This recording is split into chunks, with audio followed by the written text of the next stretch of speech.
Bonjour, joli titre poétique qui nous laisse songeurs et songeuses pour parler de ce qui est, tout simplement, comme j'ai envie de vous en parler ici, et de cette rencontre, une rencontre avec l'autre, mais une rencontre avec mon âme, au travers d'un autre, au travers de cet autre être terrestre, physique, ou peut-être pas si terrestre que cela, tellement cette connexion ne se limite pas aux frontières de la planète Terre d'ailleurs aussi. Alors, dans son regard, j'ai retrouvé mon âme comme une vibration qui était la mienne mais que j'avais perdue, ou qui était enfouie, ou dont je ne me souvenais plus, avec laquelle je n'étais plus connectée. Et dans une vibration qui l'a réveillée en rencontrant cet autre, c'est la vibration de cet autre qui a réveillé la vibration de mon âme aussi, qui était là à l'intérieur mais que je ne sentais plus, et qui a éveillé aussi tellement beaucoup d'autres choses depuis. Alors c'est vrai que la reconnaissance, la reconnexion pour moi a eu lieu au son de sa voix, au son de la vibration de ses cordes vocales, et il y a eu aussi en même temps, puisque à côté, tout ce qui a été information et vibration passée au travers du regard et au travers de nos deux regards qui se sont connectés aussi. Alors le son de la voix et cette vibration, on pourrait revenir à cette phrase qui dit au commencement était le verbe, mais le verbe, qu'est-ce que ça pourrait être sinon le souffle, le son, la vibration sonore et tout ce qui va mettre en vibration à l'intérieur de nous et en mouvement cette connexion à notre être profond, tout ce qui va être mis en vibration pour nous mettre en connexion à notre être profond et à notre âme. Ça pour le son, pour la vibration, pour la voix, pour le souffle. Mais au travers du regard, ne dit-on pas aussi que les yeux sont le reflet de l'âme? Reflet de l'âme parce que le siège de l'âme serait bien sûr dans le cœur, si on veut lui donner une localisation physique à l'intérieur de nos corps. Et j'ai retrouvé mon âme pour au moins 5 bonnes raisons dont je vais parler ici, mais je pense qu'on pourrait en donner encore d'autres. C'est juste comme une ode à la redécouverte et à la reconnexion à mon âme ici que j'ai envie de vous faire, parce que comme je plonge régulièrement dans ses yeux, je suis régulièrement reconnectée à mon âme, au cas où la connexion s'en irait, mais ça n'a pas été le cas et ça n'a jamais été le cas, ni de cette connexion à mon âme, ni de cette connexion à lui, à mon autre, bien sûr. 5 raisons ici, et la toute première qui fait que j'ai retrouvé mon âme, c'est que par cette vibration avec lui, j'ai vraiment reconnecter avec mon âme d'enfant. On parle beaucoup aussi de l'enfant intérieur et d'aller retrouver notre enfant intérieur. Oh, combien ça a été plus facile de me reconnecter à mon enfant intérieur, parce que déjà il y avait cette vibration d'âme qui était ressortie, renvoyée à la surface alors qu'elle était enfouie. Et ça nous met aussi d'aller retrouver cet enfant intérieur en présence de toutes nos blessures qu'il y a eu pendant cette enfance. Mais ça nous permet aussi par là même d'aller retrouver les parties de nous-mêmes que l'on a laissées à chaque moment de souffrance ou d'incompréhension dans cette enfance. Là où il y a aussi eu des émotions, des souvenirs refoulés, dans des incompréhensions de la vie où on n'a pas compris ce qui nous arrivait, tant il y a des choses ou des personnes qui nous ont fait violence. C'est ça aussi, aller se reconnecter à notre âme d'enfant. Ça n'est pas toujours confortable, ça peut être même fortement émotionnel et très inconfortable, et pourtant c'est ce qui nous permet d'aller vibrer de nouveau pour redonner vie à cette âme qui s'était mise de côté, qui s'était un peu ou beaucoup éteinte même. Et puis la deuxième raison qui fait que je dis que j'ai retrouvé mon âme au travers de son regard, c'est que j'ai aussi retrouvé ou trouvé la connexion à la conscience supérieure. Depuis que toutes ces choses se sont éveillées en moi depuis la reconnexion, c'est un lien direct, un chemin direct qui s'est ouvert vers la conscience supérieure et vers aussi une partie de la connaissance intérieure, avec un accès à la grande bibliothèque akashique, je pourrais le dire comme ça, et à la mémoire universelle. Ce serait 2 synonymes dans ces 2 expressions. mémoire universelle, mémoire cosmique, mais aussi mémoire individuelle à un niveau personnel, donc à mon niveau à moi d'être, mémoire de lignée, donc à un niveau personnel, mémoire de vie passée ou d'autres vies, selon si l'on prend le temps linéaire ou la multidimensionnalité de l'existence de l'être, et pour moi, mais aussi pour d'autres personnes, sur autorisation d'accès à ces mémoires individuelles. C'est-à-dire que ne ressort jamais, quand je vais aider une autre personne, quelque chose qui n'est pas autorisé à être connu. Et je ne peux pas, moi, sans autorisation de l'autre, de votre part, aller ressortir une mémoire qui ne serait pas utile à ce moment-là, et s'il n'est pas utile de la connaître à ce moment-là. Même si c'était une volonté de l'ego, une volonté personnelle, il y a des sortes de garde-fous, de verrous qui ne nous laissent pas accès, vous comme moi, quand on est en connexion aussi, même à distance, pour aller faire ces guérisons, qui ne nous laissent pas l'accès à ce qu'il n'est pas utile de savoir à un instant donné. Tout cela est vraiment bien fait, on n'a pas vraiment l'explication du comment ça fonctionne exactement. Bien sûr, c'est du domaine de la physique quantique, de la mécanique quantique, ça on le sait maintenant, mais on n'a pas besoin d'ailleurs d'avoir l'explication exacte, puisqu'on a accès à ce qui nous est utile et nécessaire pour faire nos guérisons à ce moment-là. Et ces mémoires qui sont inconscientes, inscrites dans notre ADN, ce code qui permet à l'être humain d'avoir constitué son corps terrestre, un code hyper perfectionné, que l'on découvre petit à petit, parce que ça n'est pas parce qu'on a décrypté l'ADN humain que l'on sait tout ce que les gènes de cet ADN codent et tout ce à quoi ils servent. Et ce code ADN perfectionné, il est aussi vraiment verrouillé et protégé, je dirais. Aussi bien tout n'est pas encore exprimé, et d'un autre côté aussi, c'est parce qu'il y a protection, c'est parce que ça n'était pas le moment avant maintenant, c'est parce qu'aujourd'hui, période terrestre particulière oblige, on va pouvoir retrouver aussi non seulement nos mémoires au travers de cet ADN, mais aussi ce qu'il peut nous permettre de faire et que nous n'avions pas encore eu l'occasion de faire, nous n'y étions pas encore autorisés, sûrement parce que humanité, être humain que nous sommes, nous n'étions pas encore prêts. À noter d'ailleurs, je tiens à le dire ici entre parenthèses, qu'il ne suffit pas pour le déverrouiller, cet ADN, d'actionner avec des sons ou des suites de chiffres ou encore d'autres choses que l'on pourrait faire de manière fortuite. Il ne suffit pas de prononcer des sons, d'où qu'ils viennent, que ce soit des canalisations d'autres êtres ou quelle qu'en soit l'origine, des sons et des codes numériques ne suffiraient pas, bien heureusement, à actionner ces nouveaux codes ADN. Parce que ce serait trop facile d'accès. Il est bien plus verrouillé que ça, cet ADN. Et il ne nous laisse pas, bien heureusement, y accéder aussi facilement. Sinon, nous l'aurions déjà maintes et maintes fois, de manière fortuite, transformé depuis que nous existons. Et on aurait peut-être mis un peu le chantier d'ailleurs. Donc il est bien plus verrouillé que cela. La combinaison est plus complexe. Elle ne résulte pas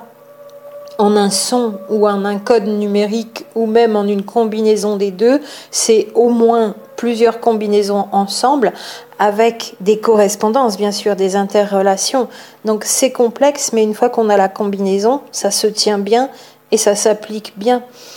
Parce qu'il a besoin d'être protégé, cet ADN, pour ne pas être modifié. C'est pour ça que notre génétique est à peu près stable depuis tous ces milliers d'années et même toutes ces dizaines de milliers d'années. Et puis une troisième raison pour moi où je peux dire que j'ai retrouvé mon âme au travers du regard de l'autre, ce sont ces symptômes physiques, symptômes émotionnels, symptômes spirituels, je pourrais dire aussi, ces symptômes d'hier et d'aujourd'hui à tous les niveaux, sur lesquels j'ai un regard de compréhension beaucoup plus approfondi. Je les comprends beaucoup mieux depuis que je suis reconnectée à cette vibration d'âme commune, à mon âme, à la conscience supérieure, à la connaissance intérieure, et je comprends mieux ô combien des événements de ma propre vie personnelle ici sur Terre sont en connexion avec non seulement sa vie aussi, et ça prend un sens, donc sont en connexion avec des éléments de sa vie qui ont eu lieu aussi au même moment.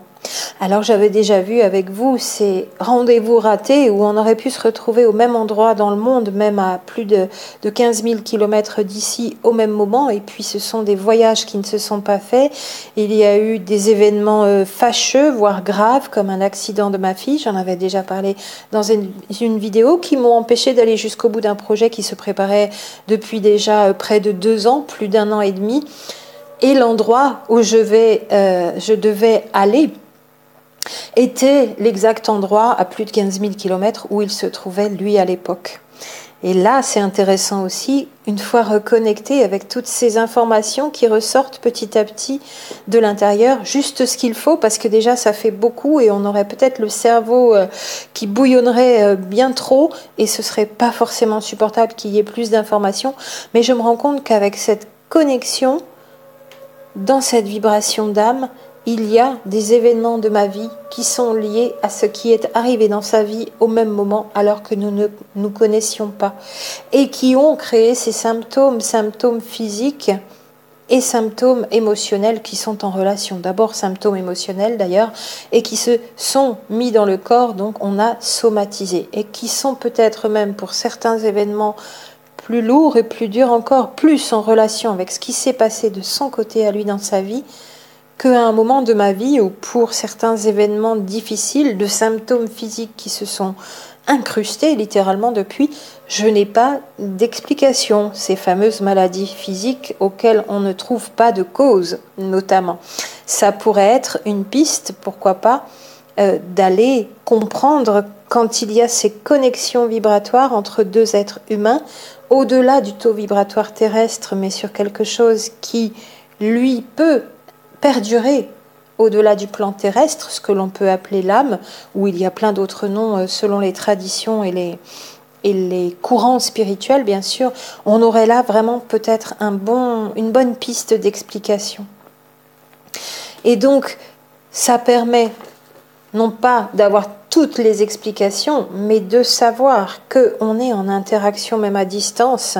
et que ce qui s'est passé pour l'autre, nous avions besoin de le jouer aussi d'une certaine façon, d'une autre façon dans notre vie. Mais ça, c'est quelque chose sur lequel, à un niveau énergétique, j'aurais vraiment plaisir à revenir, bien sûr, parce que c'est tout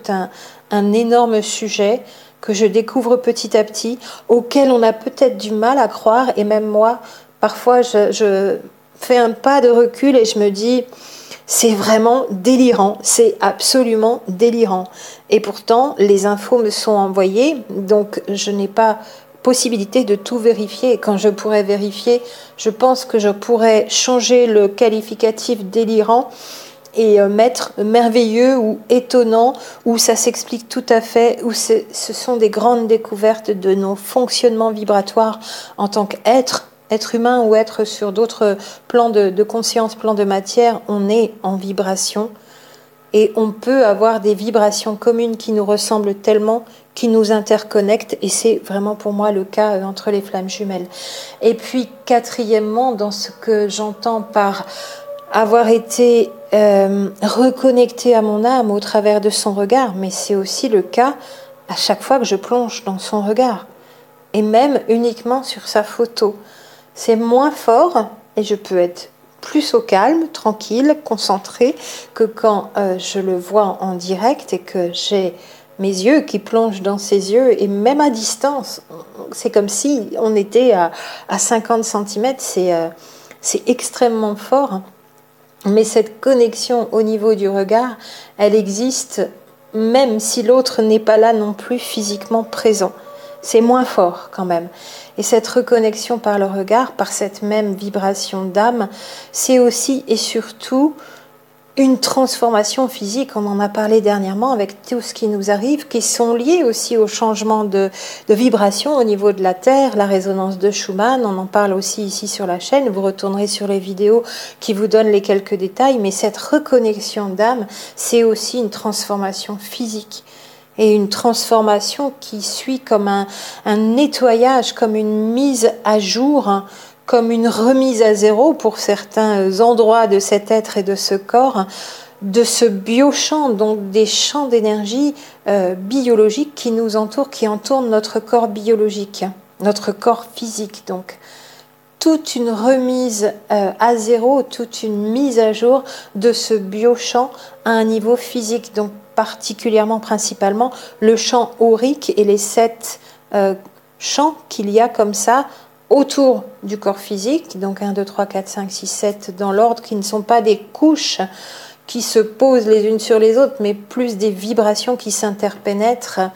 les unes les autres, qui peuvent avoir aussi des vibrations qui nous permettent de distinguer plus ou moins certaines lueurs, voire certaines couleurs, ce qu'on appelle donc l'aura,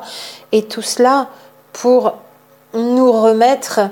dans les bonnes dispositions physiques aussi, dans la bonne vibration, avec les plus hautes vibrations, comme un retour à l'essentiel aussi, et au bon fonctionnement corporel, au fonctionnement de notre corps,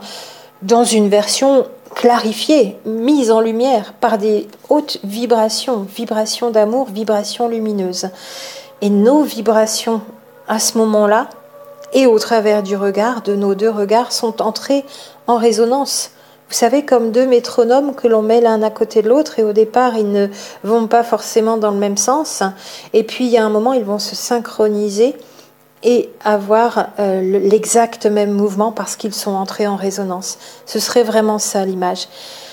Et puis, pour finir, en cinquièmement, donc, une 5e raison pour moi de dire que dans son regard, j'ai retrouvé mon âme et notre âme commune, c'est surtout la reconnexion à mon âme au travers de sa vibration à lui, qui a réveillé la mienne et qui m'a amené à retrouver la vérité de ma véritable nature. En tant qu'être humain, de notre véritable nature à toutes et tous, en tant qu'être humain, c'est vrai pour moi et c'est vrai pour tous les êtres humains, ce genre de forte connexion qui nous ramène à l'essentiel, avec un grand nettoyage au niveau émotionnel, de belles remises à zéro pour clarifier tout ça, ça nous ramène à redécouvrir notre véritable nature, à toutes et tous. Notre nature qui est intrinsèquement une nature divine. La création et la créature confondues dans ce corps, sur ce plan de matière terrestre, l'intérieur et l'extérieur n'étant pas séparés. De plus en plus, donc, la lumière sur l'illusion de la séparation. Et puis tout cela va continuer encore et encore dans toutes les révélations et transformations que nous allons continuer de faire et d'avoir pour notre pleine intégration de ce nouveau plan de conscience sur Terre et de toutes ces vibrations qui y sont afférentes et qui passent au travers de notre corps, par notre corps, qui sont en interaction et en ajustement avec les vibrations terrestres, les vibrations cosmiques, et qui sont en résonance l'un et l'autre quand on est dans ce genre de connexion, dans ce genre de duo. Et ça va encore continuer et permettre encore ces transformations et toutes les révélations de ce que l'on va redécouvrir avec. Et tout cela pour nous préparer d'ailleurs, puisqu'on est en 2019, à cette fameuse année 2020 qui arrive aussi maintenant dans 6 mois, 2020 pour l'année 2020, et puis l'autre qui va suivre 2021 et encore l'autre 2022 qui vont être 3 années encore plus importantes que les précédentes. Mais pour l'instant, nous sommes fin juin 2019, on va déjà se préparer aux 2 prochaines éclipses. Donc éclipse de soleil totale, mais qui ne sera visible qu'en Amérique du Sud pour le 2 juillet 2019, donc 2 juillet prochain, lors de la nouvelle lune. Et puis une éclipse partielle de lune le 16 juillet prochain, lors de la pleine lune, où on va déjà dès maintenant pouvoir préparer, c'est-à-dire entre autres, plein d'autres choses, poser notre intention. Les intentions que l'on pose pour cette nouvelle lune vont être émulées lors de cette pleine lune et vont valoir jusqu'à la fin de l'année, avec des phénomènes cosmiques qui sont exacerbés, émulés, et encore plus forts que d'habitude, bien sûr, puisqu'on a ces phénomènes particuliers d'éclipses qui viennent remettre encore plus d'énergie sur toutes les intentions qui vont être posées. D'où l'importance de les préparer, un peu ou beaucoup, sans obligation, sans être dans la volonté, dans le travail personnel non plus, mais l'importance de poser un minimum d'intention sur ce que l'on veut, et peut-être même on peut commencer par ce que l'on ne veut plus,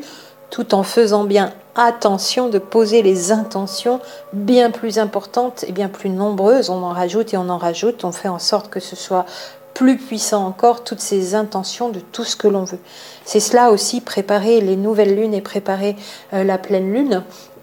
en même temps que le corps, en même temps que cette clarification au niveau énergétique, ces alignements, ce centrage que l'on garde au quotidien qui nous permet de plus en plus de retrouver un alignement facile, et tout un tas d'autres choses encore à faire pour préparer ces pleines lunes, qui finalement vont préparer aussi les 3 prochaines années, à commencer par 2020, sacrée année que l'année 2020, année prochaine. Voilà tout ce qui s'est passé pour moi. Alors il y aura encore d'autres choses, donc le principal de ce qui s'est passé pour moi, au travers de cette reconnexion à sa voix, les cordes vocales, le son, la vibration de sa voix, et au travers de son regard, du regard de mon jumeau, et je lis littéralement depuis dans mon âme, dans notre âme commune, dans cette vibration d'âme qui m'apporte beaucoup, beaucoup d'informations. Je lis au travers de ses yeux toutes ces informations qui m'arrivent au quotidien. Pas trop non plus, parce que sinon j'aurais le cerveau qui ne tiendrait pas le coup, ça ferait vraiment beaucoup. Tout cet afflux d'informations qu'il me communique dans tout cet océan de bienveillance et d'amour, au travers de ce regard vraiment, vraiment avec lequel je suis en grande, grande connexion, où c'est tout naturel de plonger. Et à bientôt pour d'autres audios.